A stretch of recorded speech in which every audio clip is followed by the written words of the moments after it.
Kabanggi mga ka-ornamental. Kasama ko nga pala si Clint, yung panganay kong anak. Kasi mag-unbox kami ng binili ko sa kanyang pet niya.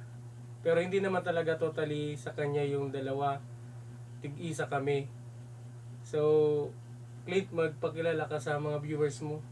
Hello mga kalawa, ako si Brenton Clint A. Bonggalon. Si papa ko, ornamental Brent Bonggalon. So, yun mga ka-ornamental. Siya daw si Kalawa. At kung narinig nyo naman mga ka-ornamental kung ano sinabi niya, mga Kalawa. So, ngayon, ang video ito, hindi po tungkol sa mga ornamental fish, kundi sa binili kong tarantula na aspect namin ni Clint. Kasi nung mga nakaraan, nahilig na siya mag-alaga ng mga gagamba, yung mga tagti 10 pesos. Bili kami ng bili tapos namamatay. So sabi ko, bibili na lang ako ng tarantula para mas ma-fulfill namin mga ornamental yung pag-aalaga ng gagamba. Kasi mas mahaba ang buhay nila mga ornamental.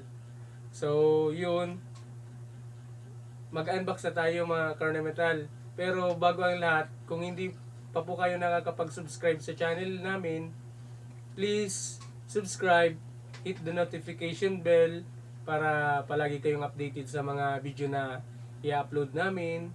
At kindly like and share naman mga ornamental para mas marami pa pong mas makapagpanood ng mga videos. So yun, umpisa na natin pag-unbox. A few moments later. So ito na, unbox na natin. Bumili na nga pala ako mga ornamental nitong tweezer kay Bro Justin Benitez.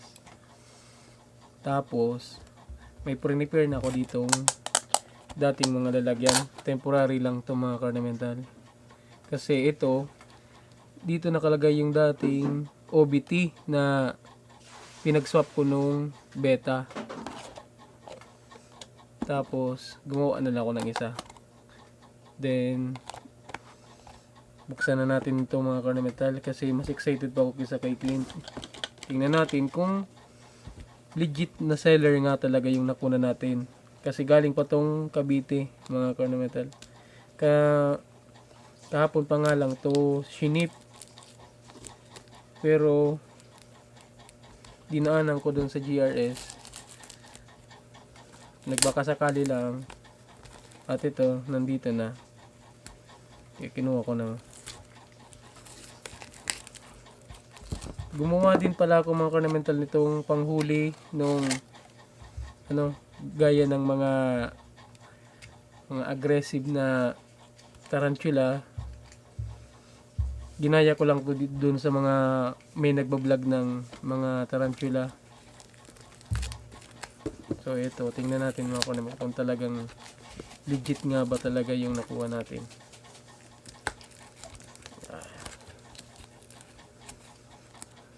Sana maganda.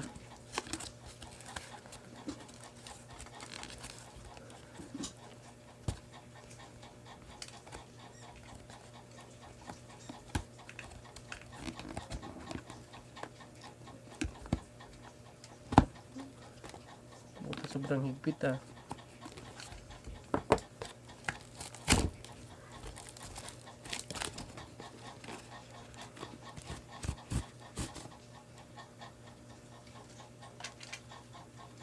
Bukas na yung isa.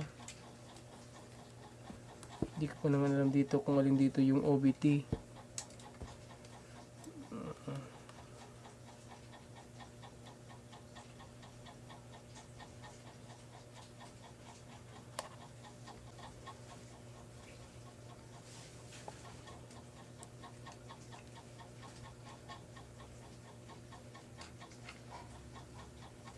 Nandito yung OBT mga ornamental.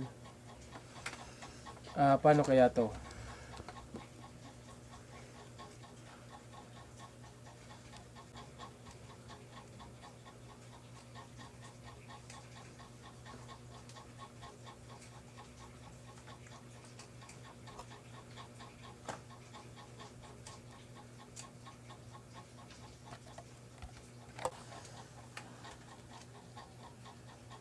kasi makat dito, papa. May dali ka, papa.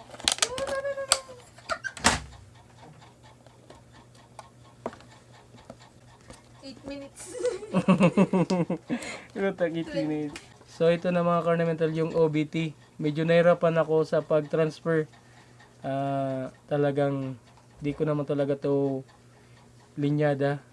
Pero gusto ko talagang mag-alaga ng tarantula. Pero yung isa dito, yung talagang gustong gusto ko, yung Mexican fire leg. Tingnan natin mga Carnamental.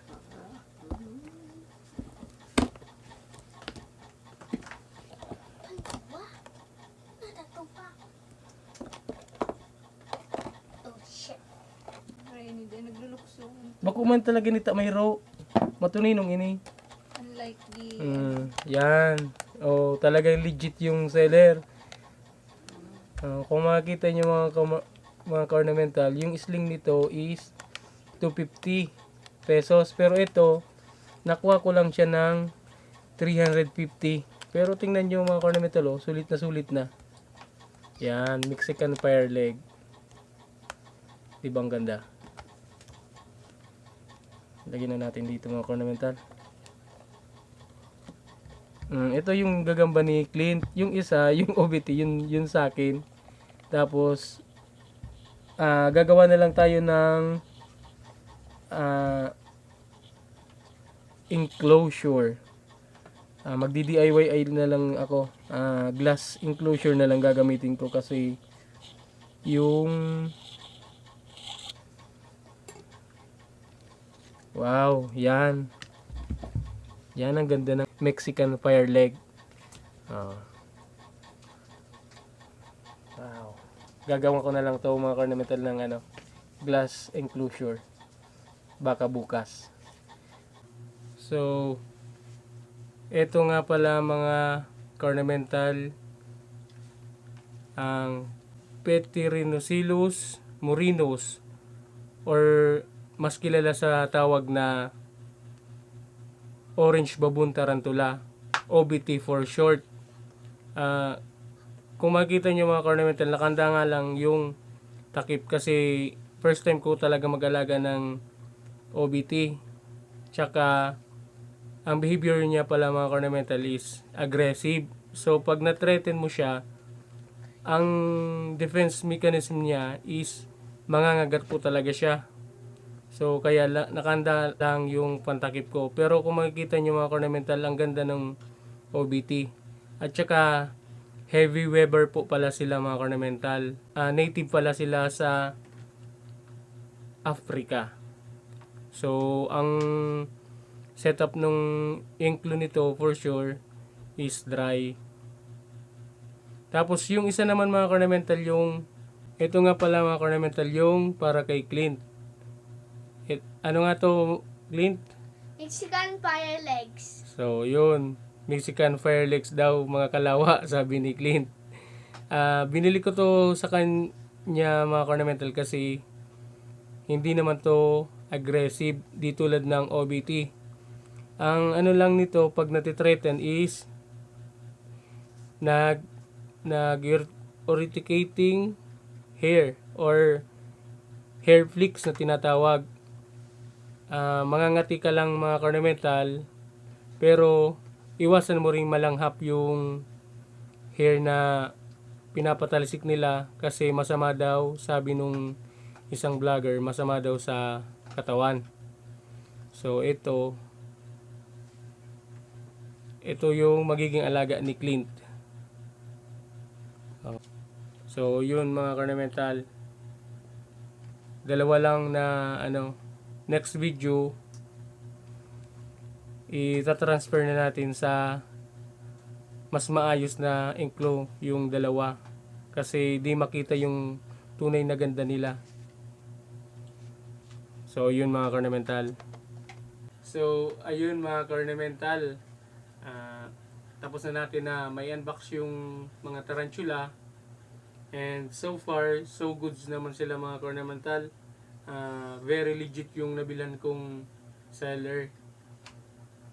So hanggang dito na lang muna mga Cornamental yung video natin. Ayan ko muna si Clint ang mag closing ng video natin mga Cornamental. Pakinggan na lang muna natin kung ano sasabihin niya. So, ayun mga kalawa, please subscribe to our YouTube channel. So, yun mga Cornamental, sa kanya Kalawa kasi mahilig siya sa gamba. So, next video na lang mga Cornamental, papakita ko kasi nagkagawa na ako nung glass enclosure nila. I-rehome na lang natin to sa next video. As of now mga Cornamental, hanggang dito na lang muna. Kita-kits na lang tayo sa sunod na video. Hanggang sa muli, paalam.